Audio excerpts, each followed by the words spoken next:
Who does not love a little unboxing video? Who does not love a little box? A nice little neat, tight, tidy box. Like Pandora's box. I'm profoundly in love with Pandora.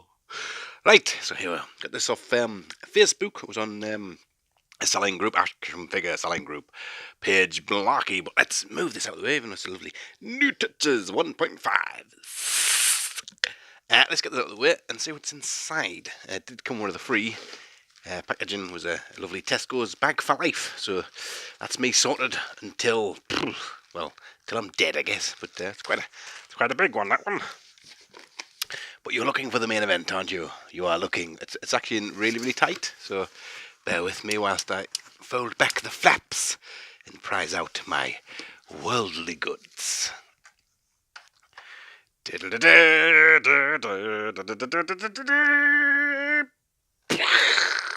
1989 Batmobile. My God. I never had this as a kid. A friend of mine had this and the Batwing, and I managed to swap it off him for a while. So I did end up with it as part of my collection and to have a good play with.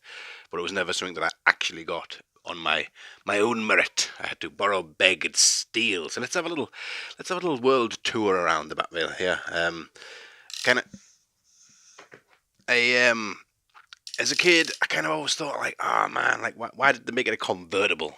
You know, I kind of overlooked that just for the simple fact that it was the Batmobile, and really it's the best Batmobile there's ever been in my eyes, just purely because this came at a time when I was probably 10, 11 when it kind of came out, and this Batman blew me away. But anyway, let's get back to the details. It's actually not a bad interpretation of the one from the movie. Like I say, apart from the fact that literally you've got these guys going on a road trip, get Thelma and Louise and it did come with these two figures. Came with another two figures as well. Unfortunately, it doesn't have the missiles in, but the action feature to fire the missiles inside here, which it's black. It's black, scratch it. Basically, it has the knob there. I'll move Batman. Batman, get out of the way, because I'm going to show you him anyway. Move Batman, and we'll get to Joker out too. So anyway, so yeah, there you go. There's the knobbly knob, and flippy flap. Flip, flip, flap. The other thing that I really, really, really liked about this was the fact that it had he's got two places to put his petrol, I guess, unless that's where bombs come out of. But I don't know. The dual tank. It has a boot. It's got a boot. Flip a neck. So that's something I will be sure you let her. Come here, I can't even flip and guess you gotta have little mini digits to flip. There we go. So inside there you get to see the lovely Axiwill inside there, which is always good. It was good. Catwoman used to often, when she came out, got flung in there quite a bit, and she used to get her feet stuck under the axe wheel trying to get her back out. It also has the rocket booster at the back there, and at the bottom it has the dates and stuff and all the lovely information that you might need to see. I mean, you didn't need to put that detail on there. You're not really going to see it. I always loved that. I mean, that used to annoy. That's parent-fueled nightmare noise, isn't it? The old kind of ratchety, scripty noise. And the front wheels also did a lovely screechy kind of metal on plastic rub.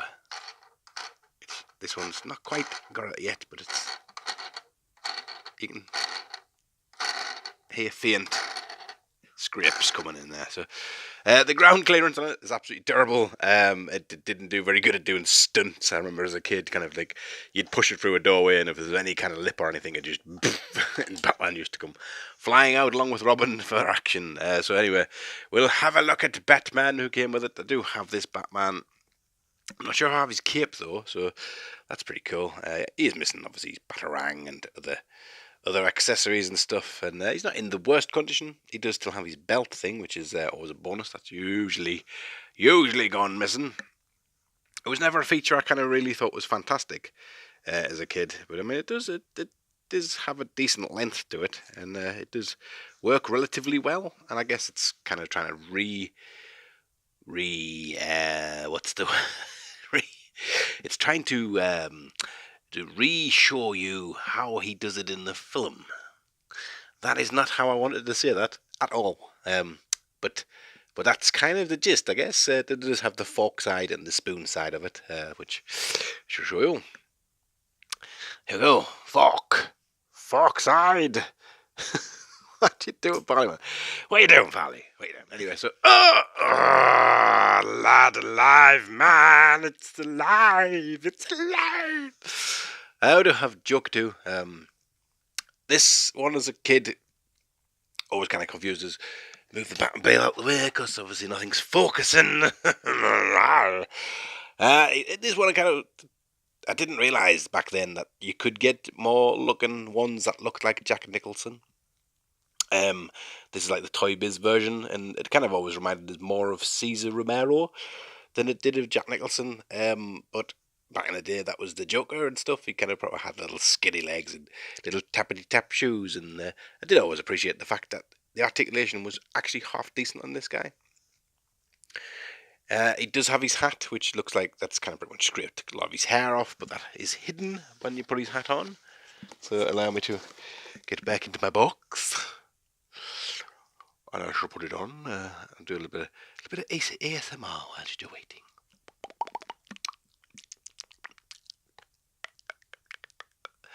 There you go. So he has his hat, which is comically far too big for his my 10-gallon hat.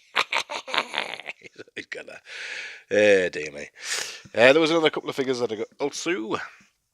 I got a Batman Returns.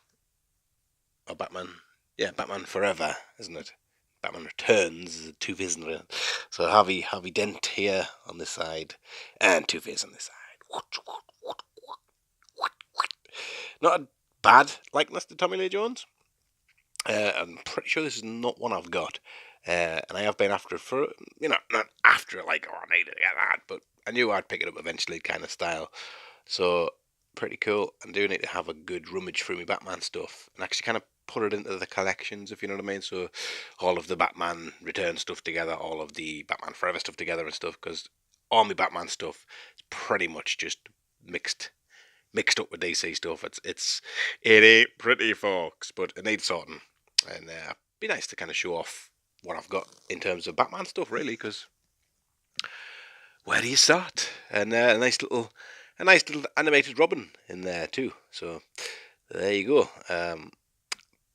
Again, I'm not sure if I have this one now, because there's that many different Batmans and Robins and all the different characters. It gets a little bit confusing as to which ones I've got. So, like I say, I think I could benefit from having a good rummage and having a sort. But speaking of Robin, I have just finished watching the Titans TV show. That is definitely worth a watch. Some of there's a couple of the effects which are pretty damn ropey, but the story and just the characters, it's worth a watch for that.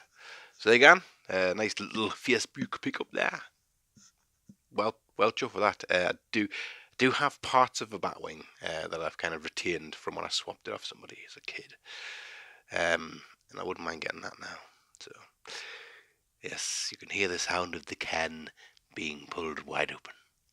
Thanks so much, you guys, and I will catch you in future videos and future endeavours. Ta-da!